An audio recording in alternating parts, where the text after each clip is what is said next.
இந்த வீடியோவில் நார்த் கொரியாவை பற்றி நம்ம தெரிஞ்சுக்க போகிறோம். அந்த நார்த் கொரியா வந்து ஒரு மோசமான கண்ட்ரி. அங்கே இருக்கிற மக்களுக்கு வந்து இன்னி வரைக்குமே ஒரு ஃப்ரீடம் கிடையாது. அங்கே இருக்கிற மக்கள் வந்து இன்னுமே கஷ்டப்பட்டுட்டு தான் இருக்காங்க அப்படின்னு சொல்கிறாங்க. இங்கேருந்து நிறைய பேர் எஸ்கேப் ஆகணும்னு பார்த்துருக்காங்க. பட் வந்து அவங்களால முடியல.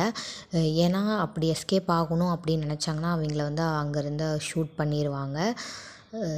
இருந்துமே கூட அங்கே ஒரு சில மக்கள் எஸ்கேப் ஆகிருக்காங்க. அதை பற்றி இன்னொரு வீடியோவில் பார்க்கலாம். அங்கே இருக்க மக்கள்னால அதிகமாக எந்த ஒரு வெப்சைட்டும் யூஸ் பண்ண முடியாது. அங்கே கொடுத்துருக்க பர்டிகுலர் வெப்சைட்டை மட்டும்தான் அவங்களால வந்து ஆக்சஸ் பண்ண முடியும்.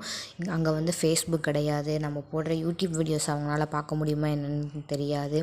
அவங்களுக்கு வந்து வெளியில் இருக்க மக்கள் கூட வந்து கான்டாக்டே கிடையாது. அவங்களால அங்கே இருக்கிற மக்கள் கூட மட்டும்தான் அவங்களால வந்து கான்டாக்டில் இருக்க முடியும். இன்னும் நிறைய இன்ட்ரெஸ்டிங் ஃபேக்ட்ஸ் இருக்குது. நார்த் கொரியா பீப்புள்ஸ்னால வேறு எங்கேயுமே ஃபோன் கால் பண்ண முடியாது.